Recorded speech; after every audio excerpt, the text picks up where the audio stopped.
Epstein's retaliatory move against Bill Gates, the real story.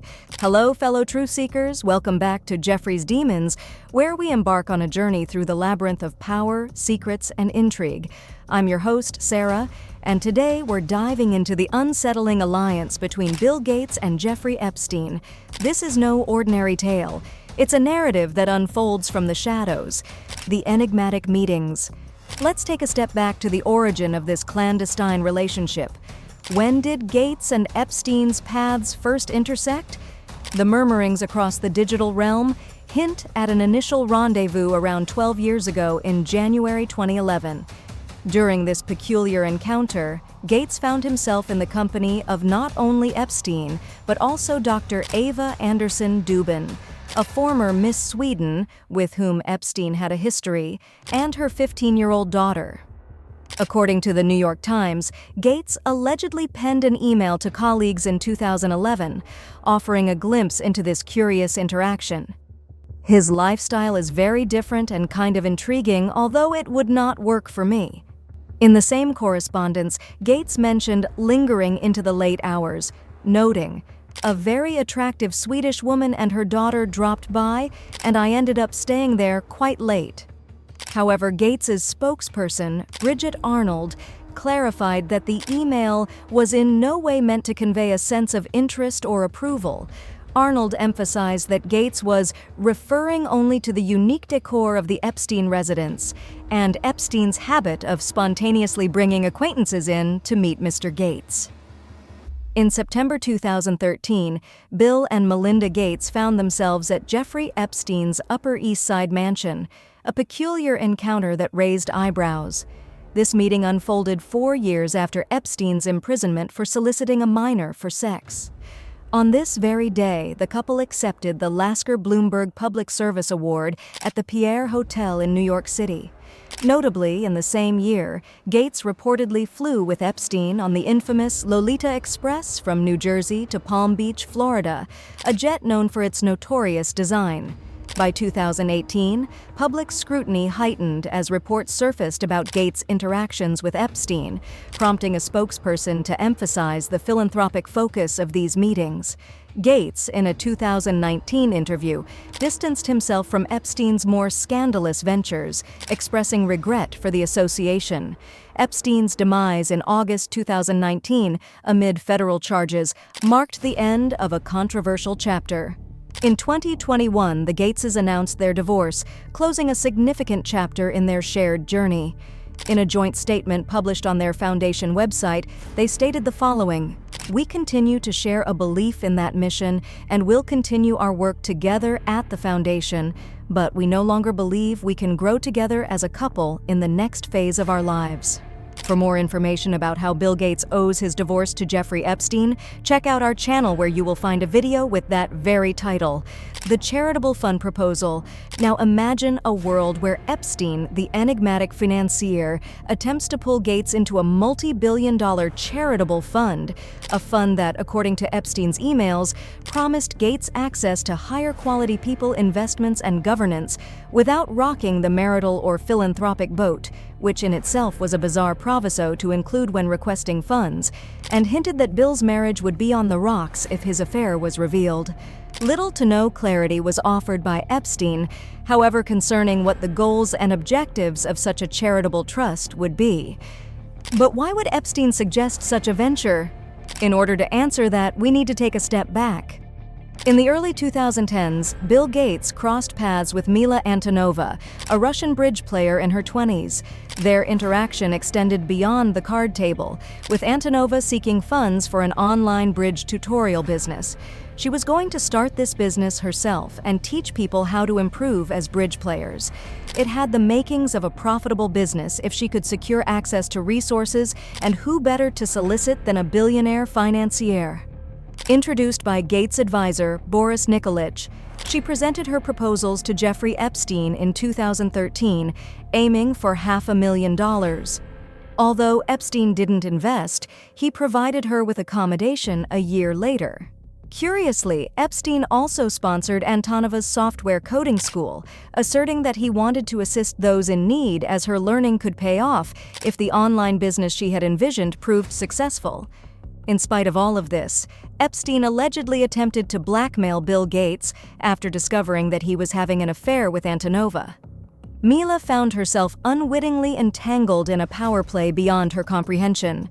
Thinking she had found a benefactor in Epstein, she became a pawn in a game of power and manipulation, completely unaware of the strings being pulled behind the scenes.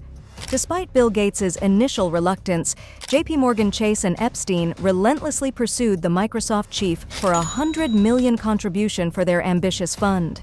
Epstein, in an August 2011 email to JP executives, pitched the fund as a means for Gates to access influential circles without disrupting his personal and professional life. Despite their collective efforts, Gates refused to invest and the fund floundered, yet Epstein refused to abandon the endeavor.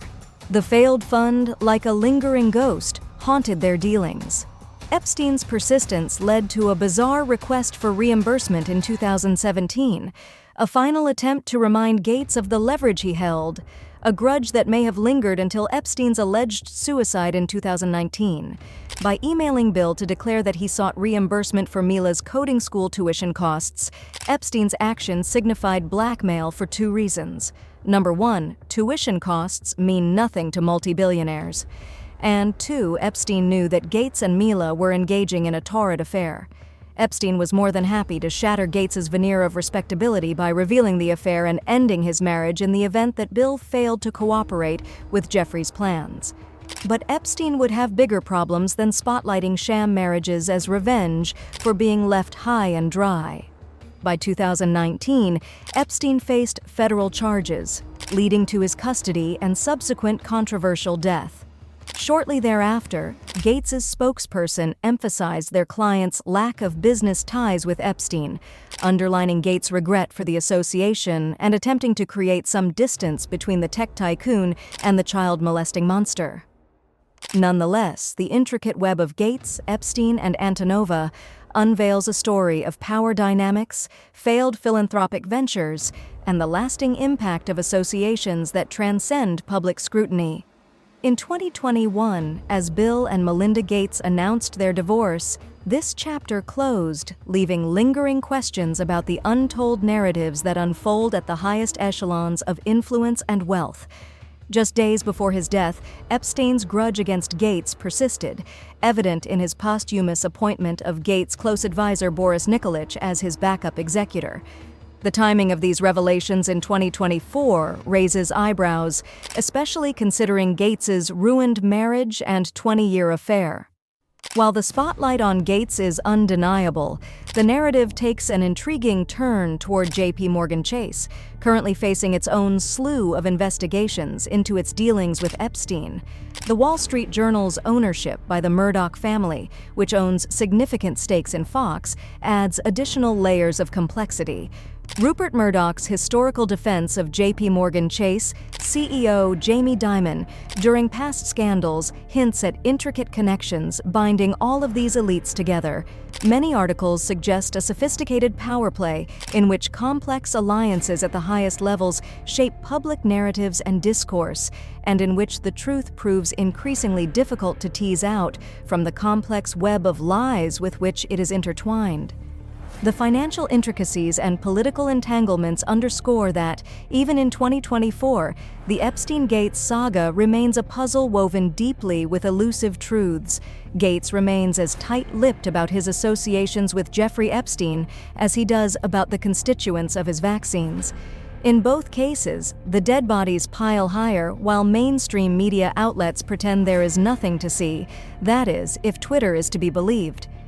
As Gates navigates heightened public scrutiny, the intricate dance of power, wealth, and media influence reveal the profound and far-reaching consequences of these enigmatic alliances. Rupert Murdoch, owning News Corp and having ties to both Fox and Gates, adds a layer of complexity. Murdoch's substantial donations to the Gates Foundation and a pro-vaccination stance hint at potential motives beyond straightforward journalism. As we navigate the twists and turns, it's essential to connect the dots between vaccination narratives, philanthropy, and the unseen machinations at play. Murdoch's pro-vaccination stance aligns with Gates's objectives and endeavors. The narrative weaves a tale of influential figures aligning not just in the media, but also in philanthropy, raising questions about motives and agendas. At the highest levels of power and influence, as evidenced by the Epstein Gates saga, the stories that emerge may only scratch the surface. Dark alleys, undisclosed meetings, and alliances that transcend public scrutiny, these are the elements that shape the destinies of nations and individuals alike. In conclusion, the Epstein Gates saga is a reminder that behind the polished facades of philanthropy and business lie layers of complexity that may never be fully exposed. At the pinnacle of power, alliances shift like shadows, and narratives are curated to fit the agenda. If you found this journey through the shadows enlightening, don't forget to subscribe for more thought-provoking content. As we peel back the layers, remember, the truth may be elusive, but the pursuit of it is essential. Until next time on Jeffrey's Demons, keep questioning, keep exploring, and keep uncovering the stories that define our world.